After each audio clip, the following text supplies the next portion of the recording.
Turning to our top story now, the province is getting set to ease some COVID-19 restrictions in regions that are currently in the gray lockdown zone. Hair and nail salons and barbers will be allowed to reopen on April 12th with strict limits in place.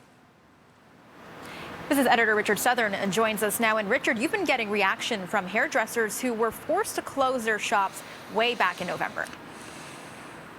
Yeah, it's been a really tough go for the salon industry, for the barbers, Melissa, for the nail salons. It's been really tough. So I wanted to, see what they thought about this news today. They're going to be able to open in Toronto and Peel, but with some very tight restrictions. Can't have any more than 5 people inside. I talked to 2 workers who work in beauty bars and salons. They also started an advocacy group out of the shutdowns, and I asked them what they think of the reopening and the troubled state their industry is in. We're going to make it work. I'm just absolutely elated that we are allowed to open, finally. It has been months since November that we were closed. This has been a decimation of this sector, no doubt about that. The 25% capacity, people are going to have to go back to working 12, 13, 14-hour days or keeping their businesses open 7 days a week, something that we had tried to get away from so that people could get quality of life. Of course, this is all effective, Melissa, on April 12th when these places can open, and let's hope the infection numbers allow that to happen. Obviously, the trend right now isn't good. Let's hope that this goes ahead as planned for this industry on April 12th. Absolutely. Fingers crossed. Now, restaurant patios were allowed to reopen in Toronto and Peel last weekend, and that has some owners scrambling to find proper furniture.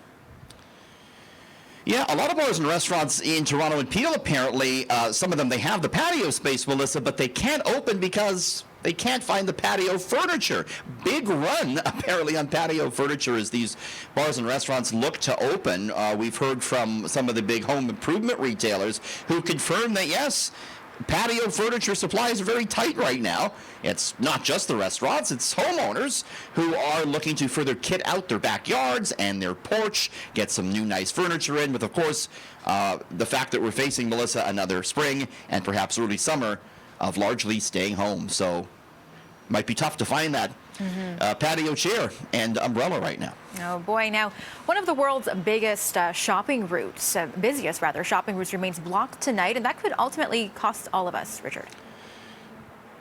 Yeah, this is a really big story. This is the Suez Canal, and through this small waterway, Melissa, flows a lot of the goods that you and I buy in the stores here in the GTA. And yeah, there's a big boat that is. This is what happens if they'd let me drive a boat. I'd do something like this. Big container ship stuck.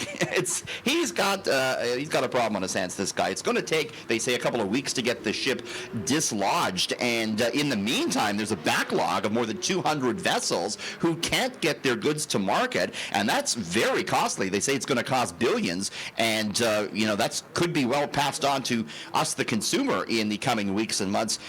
Melissa, more than 80% of global trade happens via the sea, so not good to see that big disruption. The price of oil and the price of gas in Toronto also higher because of that ship issue.